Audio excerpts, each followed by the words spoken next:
Vers la fin de 2014, nous avons appris que la Chine était devenue la première puissance économique mondiale, son PIB dépassant désormais celui des États-Unis.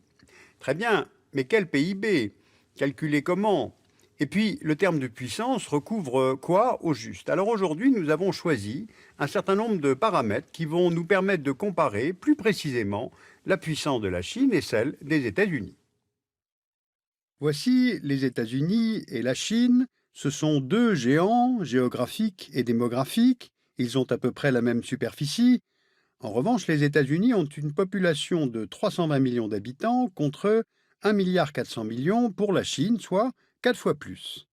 Mais le nombre n'est pas un avantage durable. Ce qui compte, c'est le dynamisme de la population et il repose sur la fécondité, vous voyez les chiffres pour les États-Unis et pour la Chine, et l'apport migratoire, soit le nombre d'immigrés diminué de celui d'émigrés. La population américaine est donc plus dynamique que la population chinoise, elle vieillira donc moins vite. D'ailleurs, on le voit avec l'évolution de la part des 65 ans et plus dans la population totale des deux pays entre aujourd'hui et 2050. Le vieillissement de la population est un handicap car il entraîne une augmentation des dépenses de santé, des dépenses de retraite et diminue la part des personnes en âge de travailler. Donc, la Chine se voit désavantagée. Maintenant, allons voir l'économie, car c'est dans ce domaine que l'ascension de la Chine a le plus marqué les esprits. En 2014, de nombreux journaux avaient annoncé que la Chine était devenue la première puissance économique mondiale, car son PIB, calculé en parité de pouvoir d'achat, a alors dépassé celui des États-Unis. Et loin derrière, on trouve l'Inde, le Japon et l'Allemagne. Mais attention au mode de calcul.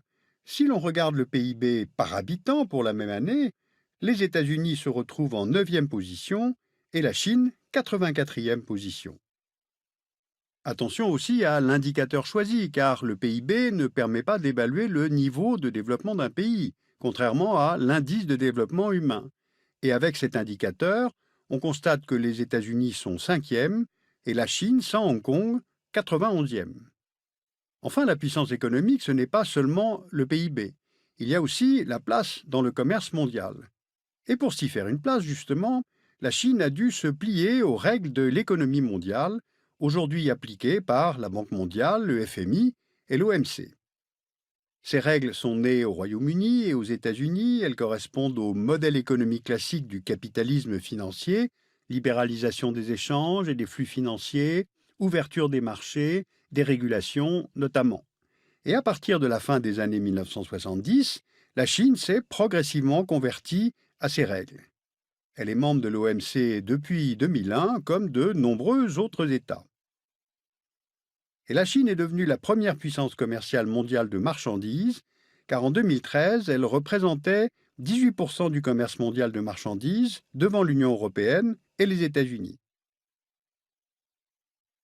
La Chine est le premier fournisseur de marchandises des États-Unis et les États-Unis sont son premier client. Les exportations de marchandises de la Chine vers les États-Unis représentaient 460 milliards de dollars en 2013. Il y a donc une compétition commerciale entre la Chine et les États-Unis combinée à une interdépendance. Et cette situation a une incidence sur la gouvernance mondiale. Voici les traditionnelles 7 grandes puissances économiques qui forment le G7. La montée en puissance des émergents et la crise financière de 2008 ont remis en cause la domination de ces pays sur la gouvernance économique mondiale, et ils ont dû admettre qu'ils ne pouvaient gérer la crise de 2008 sans les pays émergents. C'est pourquoi ils ont reconnu le G20, qui comprend les émergents et donc la Chine, comme le nouveau principal forum économique mondial. Enfin, autre paramètre de la puissance économique, il y a la monnaie. Grâce au dollar, les États-Unis disposent d'un fort avantage. À titre d'exemple, en août 2014, 42% des transactions mondiales ont été réalisées en dollars, contre 1,6% en yuan, la monnaie chinoise, et 31% pour l'euro. Eh bien, c'est dire à quel point l'économie mondiale repose sur le dollar, contrôlé par la Réserve fédérale américaine. Passons maintenant au volet militaire. La Chine et les États-Unis font tous deux partie du club des 5 États qui sont membres permanents du Conseil de sécurité de l'ONU et qui détiennent l'arme nucléaire. Maintenant, si nous regardons les dépenses militaires nationales les plus importantes pour 2013, on le voit, les États-Unis sont loin devant. Mais si on regarde l'évolution des dépenses militaires des États-Unis et de la Chine ces 10 dernières années, eh bien on voit que les dépenses chinoises ont été multipliées par 3, alors que les dépenses américaines diminuent. L'augmentation constante du budget militaire chinois entraîne d'ailleurs une vraie inquiétude chez les pays voisins de la Chine en Asie. Vous voyez maintenant sur cette carte les principales bases et installations militaires américaines, ainsi que les alliés des États-Unis, dont la plupart font partie de l'OTAN. Eh bien, la majorité de ces États dépendent des États-Unis pour assurer leur sécurité. Et la Chine, elle, ne dispose que de quelques points d'appui militaires potentiels, et seulement en Asie. Elle fait partie de l'Organisation de coopération de Shanghai, dont l'un des objectifs est de limiter l'influence de l'OTAN, et donc des États-Unis, en Asie. On le voit, la domination des États-Unis sur le plan militaire est très nette, alors que la Chine cherche à rattraper son retard, y compris dans le domaine spatial. Les États-Unis dominent ce secteur avec un budget de 39 milliards de dollars en 2013, puis vient la Chine avec un budget de 6 milliards de dollars.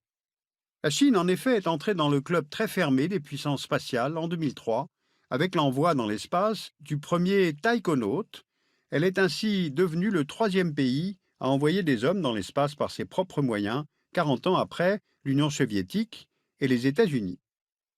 Donc pourquoi investir dans le domaine spatial ? Eh bien, le développement d'un tel programme permet le contrôle de satellites d'observation et de communication stratégique sur les plans militaires et économiques, mais c'est aussi un symbole de puissance, car il prouve la maîtrise d'une technologie avancée dont peu de pays ont la capacité. Donc les technologies, l'innovation, la recherche sont un facteur à part entière de la puissance. Mais pour en arriver là, un gros effort doit être apporté à la formation des élites et des chercheurs. Donc regardons le classement mondial des universités élaboré par le Times pour 2014-2015. Sur les 10 premières universités mondiales, 7 sont américaines. Les premières universités chinoises se trouvent, elles, à la 43e et 48e place. Et selon l'UNESCO, les États-Unis étaient en 2012 le premier pays d'accueil d'étudiants étrangers avec 19% d'entre eux présents aux États-Unis et la première destination des étudiants chinois. En 2012, 30% des étudiants chinois présents à l'étranger se trouvaient aux États-Unis. Ce qui veut dire qu'une grande partie de la future élite mondiale, et surtout chinoise, se forme en fait aux États-Unis. Or, l'enseignement est un très fort vecteur des valeurs du pays d'accueil. Et là, on touche à un nouvel aspect de la puissance qui ne se résume plus au seul volet économique, militaire, technologique. La puissance est aussi l'influence qu'exerce un pays sur les autres à travers sa culture, ses idées, sa langue, ses représentations, son mode de consommation. Eh bien, c'est ce qu'on appelle le soft power. Comment le mesure-t-on ? Prenons l'exemple du cinéma. Voici les 10 films les plus vus dans le monde en 2014, calculés à partir des recettes générées par les films. Tous sont américains. Et cela indique les importants moyens de l'industrie cinématographique du pays, qui est aussi un puissant instrument de diffusion des valeurs américaines. Et c'est pour cette raison que la Chine a instauré un quota pour l'importation des films étrangers. Maintenant, terminons notre comparaison par les réseaux sociaux. Sur les 10 réseaux sociaux les plus utilisés, en janvier 2015, 6 d'entre eux sont d'origine américaine et totalisent 2,5 milliards d'utilisateurs actifs mensuels. 3 sont chinois et 1 est russe. Alors si les réseaux sociaux chinois connaissent un certain succès, c'est tout simplement parce que Facebook et Twitter, entre autres, sont interdits en Chine, car ils sont perçus par les autorités comme une menace à l'égard du pouvoir du Parti communiste chinois, ce qui indique bien qu'il s'agit là d'une forme de puissance. Alors donc, puissance américaine contre puissance chinoise, qui gagne le match et y a-t-il vraiment un vainqueur ? Alors ce que nous avons voulu vous faire apparaître aujourd'hui, c'est que les paramètres de la puissance, en fait, sont très nombreux, les modes de calcul ne sont pas standardisés, donc les comparaisons sont délicates, et en plus, les données statistiques chinoises ne sont pas très fiables. Ensuite, la notion même de puissance a évolué. On est passé de la contrainte exercée par la puissance militaire ou économique, le hard power, à la notion d'influence par le commerce, la culture, la surveillance, la séduction, voire le rêve, c'est-à-dire le soft power. Ce que l'on peut retenir, c'est que la Chine et les États-Unis sont prisonniers de leur interdépendance. Les deux pays ne peuvent plus échapper à la cohabitation, forcée ou non. Ensuite, les États-Unis sont encore, et de loin, et pour très longtemps, la première puissance mondiale dans la plupart des domaines.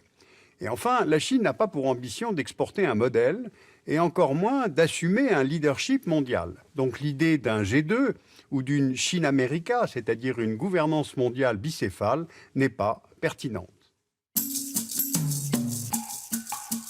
Vous pouvez lire l'Atlas de la Chine de Thierry Saint-Jouan aux éditions Autrement.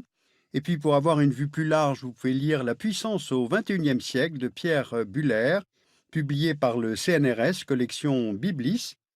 Alors je vous signale la parution chez Arte Éditions d'un DVD spécial baccalauréat pour aider aux révisions du bac reprenant l'essentiel des programmes d'histoire-géographie.